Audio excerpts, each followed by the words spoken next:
ব্যাংককের গ্রামে একটা প্রেগনেন্ট মেয়ে এসছে তার স্বামীকে খুঁজতে। সে কথা দিয়েছিল ফিরে আসার, কিন্তু ফেরেনি। কেটে গেছে 1 বছর। মেয়েটা এসে ওঠে গ্রামের এমন এক বাড়িতে যেখান থেকে শুরু হয় একের পর এক জটিল রহস্য। সে কি ফিরে পাবে তার স্বামীকে, নাকি হারিয়ে যাবে রহস্যের গভীরে? আজ এমন একটা গল্প নিয়ে এসেছি যার এন্ডিং আর রহস্যের টুইস্ট অন্য লেভেলের। আজকের hidden gem, Thai movie the unseeable. Nualjan নামের একটা প্রেগনেন্ট মেয়ে চলবুড়ি থেকে সুদূর ব্যাংককের এক গ্রামে ফিরছে। গ্রামের রাস্তা পেরিয়ে এক বিশাল বাড়ির সামনে রিক্সা থামল। নুয়া চালককে বলে, আপনি একটু অপেক্ষা করুন, আমি আসছি। চালক ঘাড় নেড়ে সম্মতি দিলে নুয়া গেট খুলে প্রবেশ করল। বিশাল এক বাড়ি, সাথে লাগোয়া এক প্রস্থ বাগান। ব্যস্ততার মধ্যেই এদিক ওদিক করতে চোখ পড়ল উপরের জানলায়। কি যেন পর্দার আড়াল থেকে দেখছে। ভয় পিছিয়ে যেতেই ডাক পারল চয়। স্বভাবে যেমন চটপটে, মুখও নড়ছে খাবার দাপটে। বলে, শহুরে মানুষরা পাতা নড়লেও ভয় পায় দেখছি। তা রুম দরকার নাকি? আসো আমার সাথে, সোমজিতের সাথে পরিচয় করিয়ে দিই। উনি এই বাড়ির কেয়ারটেকার, অবশ্য আন্ডারটেকারও বলতে পারো। এমনিতেই এলাকায় জনবসতি খুবই কম, যাকে তাকে ভাড়াও দেয় না। নুয়া নিজের পরিচয় দিয়ে সোমজিৎকে জানায় সে তার স্বামীকে খুঁজতে এসছে। 1 বছর আগে এই গ্রামে সে কাজের সূত্রে এসেছিল, কথা দিয়েছিল সে ফিরবে, কিন্তু আর ফিরল না। এমনকি তার একটা চিঠিও পর্যন্ত আসেনি। সোম কথার মাঝে থামিয়ে বলে, আমার এত শোনার টাইম নেই। এটা কোনো আশ্রম নয় যে যাকে খুশি থাকতে দেব, বিশেষ করে এমন একটা মেয়েকে যা সন্তানের বাবার ঠিক নেই। আপাতত সন্ধে নেমেছে, এইখানে মাথা গোঁজো। যাওয়ার আগে সোমজিৎ আরও একটা কড়া নির্দেশ দিল, ভুল করেও যেন বাগান পেরিয়ে ম্যাডাম রঞ্জুয়ানের ঘরের সামনে না যায়। আসলে তিনি একাই থাকতে পছন্দ করেন, কথাটা মাথায় থাকে যেন। নুয়া স্বস্তির নিঃশ্বাস ফেলল। যাক, অন্তত মাথা গোজার ঠাঁই তো পাওয়া গেল। চয়ের পাশের রুমটা দেওয়া হলো ওর জন্য। সন্ধ্যায় স্নানের সময় নুয়ার মনে হয় কেউ যেন বাথরুমের আশেপাশে ঘুরে বেড়াচ্ছে। একটা হালকা ছায়া নজরে পড়ল। কৌতূহল জাগলে হাতে লণ্ঠন নিয়ে বেরিয়ে যায় খুঁজতে। বাগানের দিকটায় আসলে দেখে একটা শ্রাইনের উপর কিছু অফারিংস রাখা। এরপর আর একটু ভেতরে গেলে দেখে অন্ধকারে একজনকে মাটি খুঁড়তে। তাকে দেখা মাত্রই ছায়ামূর্তিরা দৌড়ে পালিয়ে গেলে এক বৃদ্ধাকে পাঁচিলের সামনে দিয়ে সরে যেতে দেখে। অচেনা জায়গা, তাই বেশি সাহস না দেখিয়ে নুয়া ফিরে আসে। তবে মাঝরাতে দেখা যায় নিঃশব্দে ওর বিছানার পাশে কাউকে দাঁড়িয়ে থাকতে। সকালে নুয়া তার ভালোবাসার স্মৃতিচারণ করছিল। সে কথা দিয়েছিল ব্যবসার কাজ কিছুদিনের মধ্যে শেষ করেই ফিরে আসার। তার উপর অগাধ বিশ্বাস ছিল, কিন্তু সেটা রক্ষে হয়নি। চয় কড়া নাড়ল। তার অবস্থা দেখে সাহস জুগিয়ে বলে, ম্যাডাম নিশ্চয়ই কিছু একটা করবেন, কারণ চয়ের মতো মেয়েকে তিনি আশ্রয় দিয়েছেন, এটাই বড় কথা। নুয়ার মন শান্ত হলে জিজ্ঞেস করে বাগানের পিছনে থাকা ওই বৃদ্ধার কথা। চয় জানায় ওর নাম আর্ভ। বুড়িটা পাগল, দিনের বেলায় কুঁড়ে ঘর ছেড়ে বেরোয় না, কারোর সাথে কথাও বলে না, কিন্তু রাত হলেই বাগানে ঘুরে বেড়ায়। নুয়া আরও কৌতূহলী হয়ে জিজ্ঞেস করলো বাগানে ওই লোকটাকে মাটি খুঁড়তে দেখার কথা। এইটা শুনতে চয়ের মুখ ভয়ে শুকিয়ে আসে। বলে, এই বাড়ির আনাচে কানাচে অনেক রহস্য লুকিয়ে আছে, তাই যত এড়িয়ে চলবে তোমার জন্যই ভালো। বিশেষ করে শ্রাইনটার থেকে দূরেই থাকো। প্রতি 2 সপ্তাহ অন্তর ম্যাডামের আদেশে শ্রাইনে থাকা এক অপআত্মার উদ্দেশ্যে খাবার, ফুল, ধূপ ইত্যাদি অফারিংস রাখে। কারণ মুখে আবার এটাও শুনেছি, মোড়ের মাথায় যে বড় গাছটা আছে না, সেখানে নাকি একজন মেয়ে ঝুলে গেছিল। রাতে ভুল করে রাস্তায় এদিকটা দিয়ে যাওয়ার পথে কয়েকজন নাকি সেই মেয়েটাকে আজও গাছে ঝুলতে দেখেছে। সন্ধ্যায় ম্যাডামের বাড়ি থেকে ভেসে আসলো মধুর গানের সুর।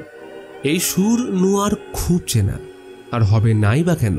চলবুড়ির রেস্তোরাঁয় তার ভালোবাসার মানুষ চপকে প্রথম দিন ভায়োলিনে এই সুর তুলতে শুনেই প্রেমে পড়েছিল। সেই রাতে বাড়ি ফেরার পথে একজন নুয়াকে একা পেয়ে সুযোগ নেওয়ার চেষ্টা করলে চপ রুখে দাঁড়ায়। তার প্রেমে পড়ার জন্য এইটুকুই যথেষ্ট ছিল। সকালে বাগানে ঘোরার সময় দেখা যায় ব্যালকনিতে কাউকে বসে থাকতে, কিন্তু পিছন ঘুরতে সে উধাও। শ্রাইনে একটা ফুল দিয়ে ভয় বাগান পেরিয়ে ম্যাডামের ঘরের সামনে আসতেই সোমকে দেখে নুয়া লুকিয়ে পড়ে। অবশ্য ম্যাডামের চোখকে ফাঁকি দিতে পারে না, ফলে যা হওয়ার সেটাই হলো। সোমের বাক্যবাণের শিকার। ঘটনা সামাল দিতে নুয়া জানায় সে এইদিকে ফুল গাছ দেখতে এসেছিল। তখন সোম বলে, এই বাগানে যতগুলো ফুলের গাছ দেখছো এগুলো সবই ম্যাডামের নিজের হাতে লাগানো তার মৃত স্বামীর উদ্দেশ্যে।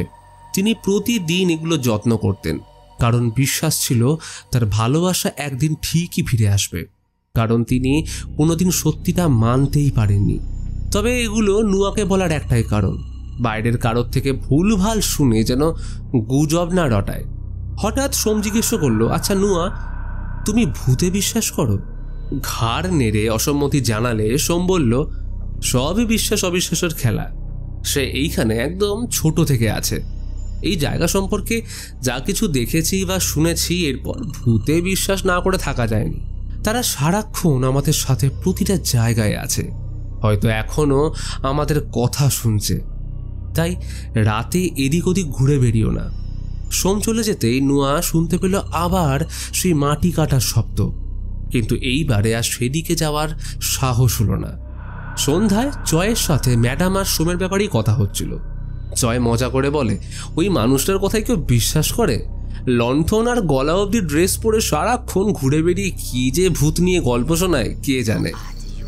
কিন্তু আশ্চর্যের বিষয়, তাদের এই কথা বাইরে থেকে দাঁড়িয়ে একটা বাচ্চা মেয়ে নীরবে শুনে হাসতে থাকে, এবং সে একা নয় বরং গোটা বাড়ির অন্ধকারে দাঁড়িয়ে থাকতে দেখা যায় একাধিক আত্মাদের। তারা যেন কিছু বলতে চায়।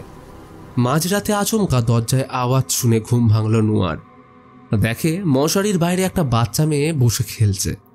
হঠাৎ বাচ্চাটা ওর দিকে তাকিয়ে বলে, আমার সাথে খেলবে?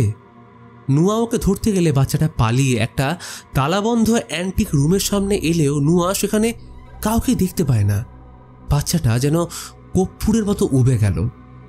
এমন সময় সোম এসে ওকে দেখে রাগে গলা টিপে ধরলে নুয়া কোনো ক্রমে পালিয়ে বাঁচে।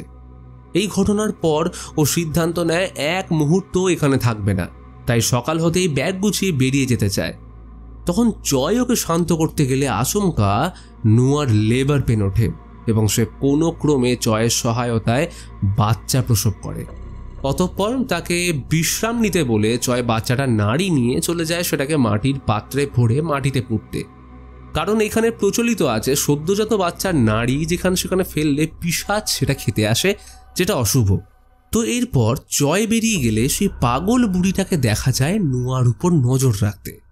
এদিকে বাগানে ঘন অন্ধকারের মধ্যে জয় মাটি খোঁড়ার শব্দ পেয়ে ভয় পাত্রটাকে মাটিতে না পুঁতে সেইখানেই ফেলে যেতেই একটা হাত সেই পাত্রটা নিয়ে যায়। মাঝরাতে আচমকা ঘুম ভেঙে বাগানের দিকে আসলে দেখে একটা রহস্যময় পুরুষকে ঘুরতে, যে ধীরে ধীরে ম্যাডামের বাড়ি ঢুকে যায়। পরের দিন সকালে বিষয়টা জয়কে জানালে সে তো অবাক। তাহলে কি এই কারণেই ম্যাডাম ঘর ছেড়ে বেরোয় না?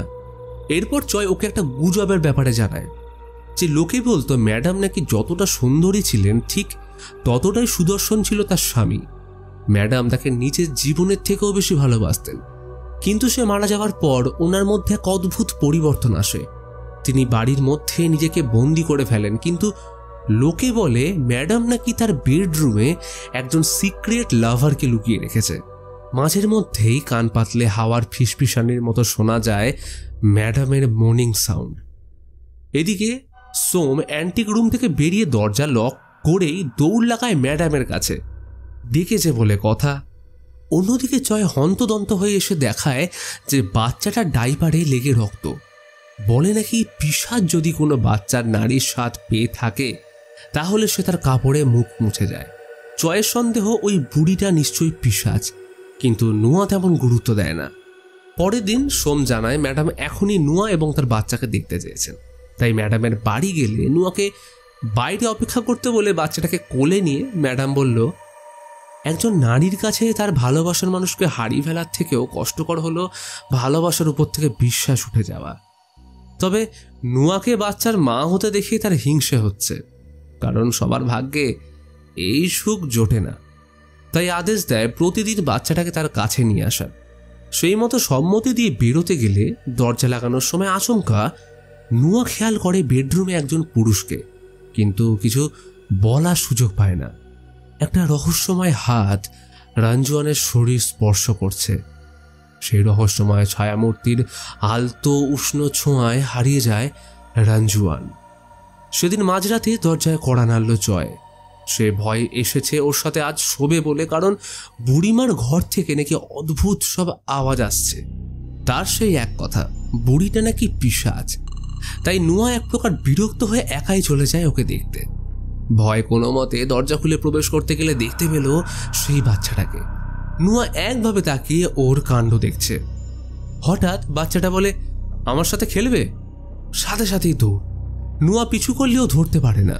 গোটা বাগান জুড়ে অন্ধকারাচ্ছন্ন মায়াবী পরিবেশ, ভাসছে হালকা ফুলের সুবাস। নুয়া সেই অ্যান্টিক রুমটার সামনে আসলে তালা খোলা দিকে ভিতরে ঢুকলে একটা বড় সিন্দুক দেখতে পায়। কি আছে এর মধ্যে? তখনই জয় এসে পড়লে নুয়া ওকে বাচ্চাটার কথা জানায়, কিন্তু জয় অবাক হয়ে বলে, এখানে তো কোনো বাচ্চা নেই। অতঃপর দুজনে ভয় দরজা লাগিয়ে চলে যায় বুড়িমাকে দেখতে। সে অবশ্য গভীর ঘুমে আচ্ছন্ন, মানে তাদের অনুমান সম্পূর্ণ ভুল। সকালে নুয়া বাচ্চাটাকে নিয়ে যায় ম্যাডামের কাছে, কিন্তু বাগানের এদিকটায় আসতে শুধু মনে হচ্ছিল কেউ যেন ওকে লুকিয়ে দেখছে। রুমে এসে ম্যাডামকে দেখতে না পেয়ে চলেই যাচ্ছিল, অমনি বলল, বাচ্চাটাকে রেখে যাও। কিন্তু নুয়া এত ছোট বাচ্চাকে একা রেখে যাওয়াটা ঠিক মানতে পারে না। তখনই ম্যাডাম এসে বলে, কি আমায় বিশ্বাস হয় না? আসলে বাচ্চাকে প্রতিদিন আনতে বলার একটাই কারণ, আমার স্মৃতি রোমন্থন। আসলে সৌন্দর্য থাকলেই সব হয় না, কারণ তার পক্ষে বাচ্চা কনসিভ করা কখনোই সম্ভব ছিল না। এরপর অবশ্য বেশি কথা বাড়ালো না। ম্যাডামের আদেশে নুয়া বাচ্চাটাকে রেখে চলে যায়। কিন্তু বাগানের দিকে আসলে নজর গেল মাটির পাত্রে ভরা নাড়িটার দিকে। তাহলে কি সেদিন জয় এটাকে পোঁতেনি? তাহলে ও মিথ্যে বলল কেন? নুয়া জয়কে জিজ্ঞেস করতে গিয়ে ঘরে কাউকেই দেখতে পায় না। ওর খালি মনে হচ্ছিল যেন প্রতিটা জায়গা থেকে একাধিক চোখ ওর উপর নজর রেখে চলেছে। তখনই শুনতে পেল বাচ্চাটার আওয়াজ। সে ক্রমাগত কবিতার সুরে কিছু একটা আউড়ে চলেছে। আওয়াজ লক্ষ্য করে আসলে দেখে অ্যান্টিক দরজাটা যেন কেউ খোলার চেষ্টা করছে। নুয়া উকি মারলে ভিতরে এক ছায়া মূর্তি দেখে ভয় পিছিয়ে আসতেই দরজাটা নিজে থেকে খুলে যায়। কি আশ্চর্য, ভিতরে কেউ নেই। তখনই সিন্দুক থেকে ঠক ঠক আওয়াজ শুনে চমকে উঠতেই ঘুম ভাঙল নুয়ার। তাহলে কি এটা স্বপ্ন? সোম দরজা ঠুকছে। ওকে দেখা মাত্রই রেগে ঝাঁঝিয়ে উঠল, এতক্ষণ লাগে দরজা খুলতে? বাচ্চাটাকে দিয়ে বলল, এটাই তোমার লাস্ট ওয়ার্নিং, অ্যান্টিক রুমের দিকে যেন আর তোমায় না দেখি। নুয়া চমকে উঠল। এইটা যদি স্বপ্নই হয় তাহলে সোম এই কথা কেন বলছে? যত সময় গড়াচ্ছে নুয়া অসহায় হয়ে পড়ছে। চপকে খুঁজতে এসে এই কেমন বিপদের মধ্যে পড়ল। তখনই কানে আসে সেই চেনা ভায়োলিনের সুর। আওয়াজ লক্ষ্য করে বাগানে আসতেই দেখে চপ ভায়োলিন বাজাচ্ছে। দুঃখ, কষ্ট, আনন্দ মেশানো অনুভূতিগুলো একত্র করে পাগলের মতো জড়িয়ে ধরল তাকে। চপ কিছুক্ষণ চুপ থেকে শান্ত গলায় ক্ষমা চেয়ে বলল, তার পক্ষে ফিরে যাওয়া সম্ভব নয়। সে তাকে মিথ্যে বলেছিল। সে আসলে অন্য একজনের সাথে এখানে থাকে, তাই সেদিন প্রতিশ্রুতি দেওয়ার পরেও তার পক্ষে ফিরে যাওয়া সম্ভব হয়নি। নুয়া অবাক হয়ে যায়, সে এখানে কার সাথেই বা থাকে? কিন্তু মুখের কথা শেষ হবার আগেই টনক নড়ল। মনে পড়ে যায় গুজবের কথা। ম্যাডাম নাকি তার বেডরুমে একজন সুপুরুষকে লুকিয়ে রেখেছে। তাহলে কি চপ তার কথাই বলছে? সে কি ম্যাডামের সিক্রেট লাভার? চপ কোনো উত্তর দেয় না। তার সব অপেক্ষা কি তাহলে বৃথা? এই বাচ্চাটা কি তাহলে কখনো পিতৃ পরিচয় পাবে না? চপ তাকে কঠিন সত্যটা মেনে ফিরে যেতে বললে জেদ চেপে বসল নুয়ার। এই নিয়ে দুজনের মধ্যে বিবাদ বাঁধলে একটা সময় মানসিক চাপ সহ্য করতে না পেরে নুয়া জ্ঞান হারাল। যখন জ্ঞান ফেরে দেখে তখনও বাগানের একই জায়গায় পড়ে আছে। চপ ওকে তুলে পর্যন্ত নিয়ে যায়নি। আচমকা বাচ্চার কান্নার আওয়াজ শুনে আতঙ্কে ছুটে যায় বুড়িমার বাড়ি। কিন্তু ওর দোলনায় একটা ভাঙা পুতুল ছাড়া কিছুই তো নেই। সে নুয়াকে তার বাচ্চা ফেরত দিয়ে বলেই দৌড়ে পালিয়ে যায়। আবার শোনা গেল বাচ্চার কান্না, তবে সেই আওয়াজটা আসছে ম্যাডামের ঘর থেকে। রেগে নুয়া যায় তাকে বাঁচাতে। আজ এর একটা হেস্তনেস্ত করতেই হবে। তাই রঞ্জুয়ানকে ঝাঁঝিয়ে ফেরত চাইল তার বাচ্চা। নুয়া বলে সে যেমনই হোক তার এইটুকু লাজ লজ্জা আছে যে পরের স্বামীকে অন্তত নিজের শারীরিক চাহিদা মেটানোর জন্য রাখেনি, যেটা রঞ্জুয়ান চবের সাথে করছে। তাই সে এখন নিজের বাচ্চা এবং স্বামীকে ফেরত চায়। তখন রঞ্জুয়ান রেগে বলে সে কখনোই কারো স্বামীকে নিজের কাছে রাখেনি, বরং চব হলো রঞ্জুয়ানের আইনত স্বামী এবং সে যার সাথে অ্যাফেয়ার্স করেছিল সেইটা আর অন্য কেউ নয়, স্বয়ং নুয়া। এরই সাথে রঞ্জুয়ান রিভিল করে যে চব বিয়ের পর জলবুড়িতে নুয়ার সাথে অ্যাফেয়ার্সের খবর ফিরে এসে জানিয়েছিল বটে, কিন্তু চব রঞ্জুয়ানকে কখনোই ছাড়তে পারেনি। নুয়ার এই ঘটনায় এক বর্ণ বিশ্বাস না হলেও দেওয়ালে টাঙানো বিয়ের ছবি যেন চিৎকার করে এই ঘটনার সত্যতা যাচাই করছে। নুয়ার পক্ষে এই পরিস্থিতি সহ্য করার শক্তি ছিল না। সে প্রতিনিয়ত অসম্মান ও মিথ্যাচারের প্রশ্নবাণে বিদ্ধ হচ্ছিল। রঞ্জুয়ান ওকে বাচ্চা ফেরত দিয়ে চিরজীবনের মতো এই এলাকা ছেড়ে চলে যেতে বললে এক মুহূর্ত দেরি না করে রাতে বেরিয়ে যেতেই বাগানে পথ আটকে দাঁড়ালো চব। নুয়া ওকে একসাথে পালিয়ে যেতে বললে চব কিছুতেই রাজি হয় না, যেন এক অদৃশ্য পিছুটান ওকে ক্রমাগত বেঁধে রেখেছে।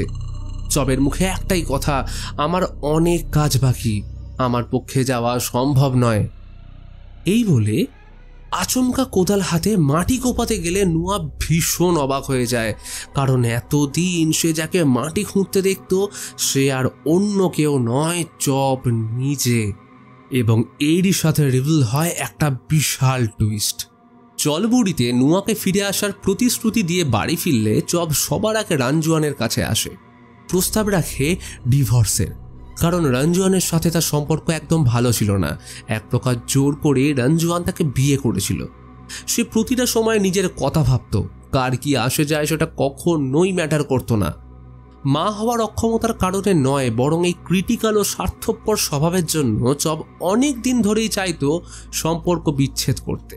কিন্তু সেই রাতে সম্পর্কের ইতি টেনে নুয়ার কাছে আর ফেরা হলো না চবের, কারণ রঞ্জুয়ান ওকে চিরজীবনের মতো শেষ করে ওর বডি পুঁতে দেয় বাগানে, যেখানে নুয়া প্রতিদিন চবকে মাটি খুঁড়তে দেখতে পেত। অর্থাৎ এখন ওর সামনে দাঁড়িয়ে চবের আত্মা। নুয়া এই দেখে ভয় ছুটে পালাতে গেলে নজর পড়ে শ্রাইনটার দিকে। চয় বলতো এটা এক পিশাচকে তুষ্ট করার জন্য এইখানে বানানো হয়েছিল, তবে সে এইটা বলেনি যে সেই পিশাচ আর অন্য কেউ নয়, সে নিজেই। আর এই জন্য সে বাচ্চাটার নাড়ি মাটিতে না পুঁতে সেটাকে নিজে খেয়ে মুখ বাচ্চার কাপড়ে মুছেছিল। ভয়ে প্রাণপণে ছুটে নুয়া বাগান টপকে এদিকে আসতেই দেখতে পায় সেই বাচ্চাটাকে, আর সে নিজের চোখ উপড়ে খেলছে। নুয়া কোনো ক্রমে বাড়ির সামনে আসলে দেখে চারিদিকে ঝুলছে একাধিক কালো ছায়ামূর্তি। তাদের থেকে বেঁচে নুয়া অ্যান্টিক রুমে লুকোতে গেলে চমকে উঠল। দেখে সোম ইঁদুর ধরে খাচ্ছে। ওকে দেখা মাত্রই চিৎকার করে বলে উঠল, তোকে কতবার বলেছি এখানে আসবি না, এরপরেও তোর সাহস হয় কি করে? এবং এরই সাথে আরেকটা টুইস্ট রিভিল হয় যে সেদিন চবের মৃত্যুর ঘটনা চোখের সামনে দেখে ফেলে রঞ্জুয়ানের ভয়ে পালাতে গেলে সিঁড়ি থেকে পড়ে ঘাড় ভেঙে সোমের মৃত্যু হয়। আর এই জন্য সে হাই কলার ড্রেস পরে থাকতো যাতে নুয়া বুঝতে না পারে। এই ঘটনার পর রঞ্জুয়ান ওর বডি অ্যান্টিক রুমে লুকিয়ে রাখে এবং এই জন্যই সে নুয়াকে এইখানে আসতে মানা করত। নুয়া এতক্ষণে বুদ্ধিভ্রষ্ট হয়ে কি করবে ভেবে পায় না, কারণ চারিদিকে বেড়ে চলেছে আত্মাদের উপস্থিতি। তারা ধীরে ধীরে ওর দিকে এগিয়ে আসছে। এটা দেখে মনে পড়ে যাচ্ছিল সোমের কথা। নুয়া ভয় বাচ্চাটাকে বুকে আঁকড়ে কোনো মতে বাইরে বেরিয়ে আসে। ঘন অন্ধকার, চারিদিক থেকে ভেসে আসছে শুধু ঝিঁঝি পোকার ডাক। হঠাৎ একটা রিক্সা দেখে চিৎকার করে দাঁড় করাতে ছুটে যায় নুয়া, কিন্তু ওর ডাক শোনা মাত্রই লোকটা প্যাডেলের স্পিড বাড়িয়ে প্রাণপণে ছুটে পালায়। অসহায় অবস্থায় নুয়া বসে পড়ে বাড়ির পাশের বড় গাছটার নিচে। চুপচাপ ভাবতে থাকে পুরনো কিছু স্মৃতি। এবং এরই সাথে ঘটনা ফ্ল্যাশব্যাকে যায় এবং রিভিল হয় মুভির সব থেকে সেরা টুইস্ট। আসলে কয়েক বছর আগে চবের মৃত্যুর কয়েক মাস পর তাকে খুঁজতে এই বাড়িতে আসে নুয়া। চবের বলে যাওয়া ঠিকানা অনুযায়ী এইখানে এসে যখন রঞ্জুয়ানের সাথে সাক্ষাৎ হলো, তখন রঞ্জুয়ান আজ যে কথাগুলো ওকে একটু আগে শুনিয়েছে সেই একই কথা রঞ্জুয়ান সেই দিন বলেছিল। তখন এই মানসিক ধাক্কা সহ্য করতে না পেরে নুয়া বাড়ি থেকে কিছুটা দূরে মোড়ের মাথায় বড় গাছটায় ঝুলে নিজেকে শেষ করে দেয়। এরপর থেকে তাদের সবার অতৃপ্ত আত্মা এই বাড়িতেই থেকে যায়। সেদিন চবের মৃত্যু, তাদের বিচ্ছেদ এবং বিশ্বাস অবিশ্বাসের মায়া নুয়া কোনোদিন কাটিয়েই উঠতে পারেনি। তাই আজও ওর আত্মা প্রতিদিন অপেক্ষা করে থাকে ওই গাছটার সামনে। যদি ওর ডাকে কোনো নতুন রিক্সাওয়ালা ভুল করে দাঁড়িয়ে যায়, তাহলে সে ফিরে আসে চবের খোঁজে এই বাড়িতে। আর তখন সেই দিনের ঘটনার পুনরাবৃত্তি হয়, অর্থাৎ একটা লুপের মতো চলতে থাকে, যেটা এতক্ষণ তোমরা মুভিতে দেখলে। মুভির শুরুতে দেখানো সেই লোকটা ছিল এলাকার নতুন রিক্সাওয়ালা, তাই সে রাত পেরিয়ে এখনও বাড়ির বাইরেই অপেক্ষা করছে কখন ফিরবে তার নিশি রাতের যাত্রী। লোকটা নুয়ার খোঁজে বাড়িতে ঢুকলে দেখে বাগানের এক কোণে বসে রয়েছে বুড়িমা, তার কোলে সেই ভাঙা পুতুলটা। লোকটাকে দেখা মাত্রই সে বলে ওঠে, আমার মেয়েকে ফিরিয়ে দাও। এর সাথেই ঘটনা ফিরে যায় রঞ্জুয়ানের ছোটবেলায় এবং রিভিল হয় আর একটা টুইস্ট। বুড়িমা আরবের মেয়ে একদিন হঠাৎ করে রঞ্জুয়ানের সাথে খেলার সময় মিসিং হয়ে যায়। তারপর থেকে ওকে কোনো দিনও খুঁজে পাওয়া যায়নি, কারণ লুকোচুরি খেলার সময় বাচ্চাটা সিন্ধুকে লুকিয়ে পড়লে রঞ্জুয়ান ইচ্ছে করে সিন্ধুকে লক আটকে দেয়, ফলে শেষ হয়ে যায় একটা নিরীহ জীবন। অসহায় সেই বুড়িমা তাই আজও খুঁজে চলেছে তার হারানো মেয়েকে। লোকে বলে এই বাড়িতে এক সুন্দরী মহিলা থাকত, নাম ছিল রঞ্জুয়ান। একটা সময় পর স্বামীকে হারিয়ে সে পাগল হয়ে নিজেকে ঘরে বন্দি করে নেয়। অবশেষে একদিন খবর আসে সে আর নেই। শোনা যায় ওই বাগানেই রয়েছে তার কবর, কিন্তু মৃত্যুর পরেও সে কখনোই সত্যিটা মানতে চায়নি। তাই সে আজও অপেক্ষার প্রহর গুনছে তার স্বামী চবের ফিরে আসার। আজও নাকি বাড়ির দেওয়ালে কান পাতলে শোনা যায় রঞ্জুয়ান বলছে, কিছু মানুষকে হারিয়ে ফেলেও আমরা বেঁচে থাকি, কারণ মৃত্যু যতটা কষ্ট দেয়, অপেক্ষা দেয় তার থেকেও বেশি। তো বন্ধুরা, ভিডিওটা কেমন লাগলো অবশ্যই কমেন্ট করে জানাও, এবং যারা চ্যানেলে নতুন আসছো তারা সাবস্ক্রাইব করে আমাদের পাশে থাকো।